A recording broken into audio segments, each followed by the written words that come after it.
Jemaat yang dikasihi Tuhan, sebelum kita mendengarkan firman Tuhan, nats renungan untuk kita hari ini, marilah kita bersatu di dalam doa. Damai sejahtera Allah yang melampaui segala akal, itulah yang memelihara hati dan pikiran saudara-saudara di dalam Kristus Yesus Tuhan kita. Amin. Saudara-saudara yang dikasihi Tuhan, firman Tuhan, nats renungan untuk kita hari ini. Kamis tanggal 18 Juli 2024, tertulis dalam kitab Kejadian, pasal yang ke-31 ayat 42. Kejadian 31 ayat 42. Seandainya Allah ayahku, Allah Abraham, dan yang disegani oleh Ishak tidak menyertai aku, tentulah engkau sekarang membiarkan aku pergi dengan tangan hampa. Tetapi kesengsaraanku dan jeripayahku telah diperhatikan Allah, dan ia telah menjatuhkan putusan tadi malam. Seandainya Allah ayahku, Allah Abraham, dan yang disegani oleh Ishak tidak menyertai aku, tentulah engkau sekarang membiarkan aku pergi dengan tangan hampa. Tetapi kesengsaraanku dan jeripayahku telah diperhatikan Allah, dan ia telah menjatuhkan putusan tadi malam. Demikian firman Tuhan. Kesengsaraanku dan jeripayahku diperhatikan Allah. Saudara-saudara yang kekasih, kehidupan tidak selalu menjanjikan keadilan. Meski sudah berusaha hidup benar, namun ada saja kejadian atau hubungan dengan sesama yang mendatangkan kerugian bagi kita. Seperti itulah yang dialami oleh Yakub, sebagaimana dalam nats renungan kita hari ini. Yakub telah berusaha bekerja keras dan melakukan yang terbaik selama 20 tahun di rumah Laban. Namun tetap saja Laban mencurangi menantunya tersebut. Laban mengatakan bahwa kambing domba yang berbintik-bintiklah yang akan menjadi upah Yakub.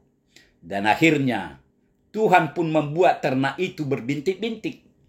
Melihat hal itu, Laban mengubah upahnya dengan berkata bahwa kambing domba yang berbelang-belanglah yang akan menjadi upah Yakub. Sekali lagi, Tuhan membuat ternak itu berbelang-belang, dan begitu seterusnya sampai 10 kali. Laban terus mengubah upah yang telah disepakati bersama, dan Tuhan selalu membela Yakub.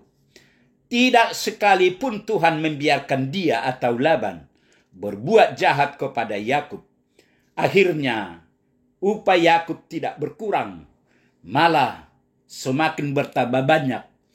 Apa yang Tuhan lakukan bagi Yakub menunjukkan pemeliharaan dan keadilan yang sempurna.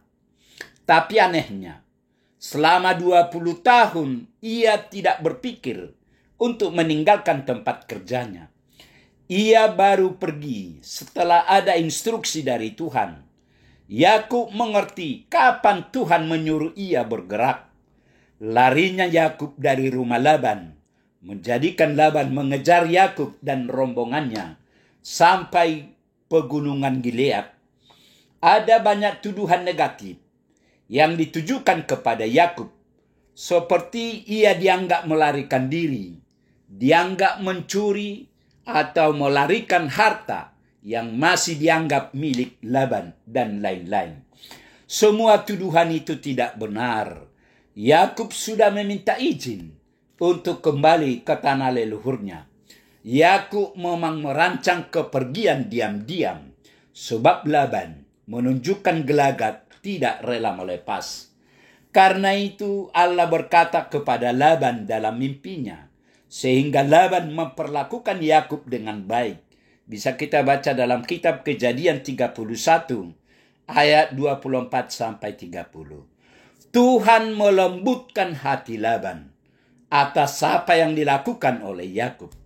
Dalam situasi itulah Yakub berkata, seandainya Allah ayahku, Allah Abraham, dan yang disegani oleh Ishak tidak menyertai aku, tentulah engkau sekarang membiarkan aku pergi dengan tangan hampa. Tetapi kesengsaraanku dan jerih payahku telah diperhatikan Allah, dan ia telah menjatuhkan putusan tadi malam. Artinya Allah sendiri bertindak membela Yakub. Allah menampakkan diri kepada Laban dan memberi peringatan keras agar tidak bersikap macam-macam dan mengucapkan perkataan yang tidak pantas kepada Yakub. Bisa kita simpulkan bahwa peringatan keras ini harus Allah tegaskan karena Laban adalah tipe orang keras dan berkata seenak perut sendiri. Bahkan sesudah mendapat peringatan pun, semua tuduhan yang ia lancarkan kepada Yakub masih terasa menekan. Melalui peristiwa ini, Yakub sekali lagi mengalami bagaimana Allah memihak dia. Sebab Allah punya rencana agung melalui dia. Dan Allah ingin agar Yakub masuk dalam relasi yang hidup dengannya. Pembelaan nyata dalam hidup Yakub sekaligus meneguhkan hati kita. Hari ini, bila Anda sedang diperhadapkan dengan situasi yang tidak adil, mungkin dicurangi teman, dijahati orang lain, keluarga, atau bisnis Anda dirusak, teruslah berbuat baik dan tetap andalkan Tuhan. Mari letakkanlah kepercayaan kita kepada firman-Nya, karena Tuhan pasti akan bertindak.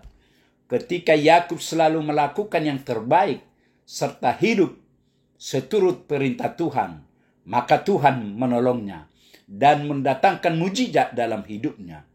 Tuhan selalu punya cara untuk menolong kita, sekalipun jalan itu serasa tidak mungkin bagi kita. Tuhan juga tak pernah tidur, matanya melihat selagi kita terus berbuat benar. Bila saatnya telah tiba, Tuhan akan memberkati dan membuka jalan. Ketika Tuhan sudah membukanya, maka tidak ada satupun yang bisa menutupnya. Amin. Marilah kita berdoa. Tuhan Allah Bapa di surga, Bapa yang kami kenal dalam nama Yesus Kristus, terima kasih Tuhan atas firman-Mu pagi ini. Tuhan mengingatkan kami bahwa Tuhan tetap menyertai kami, sama seperti Tuhan menyertai Yakub. Berkatilah firman-Mu ini ya Tuhan. Berkati kami, agar kami tetap bersukacita memuji dan memuliakan nama-Mu. Terima kasih Tuhan. Amin.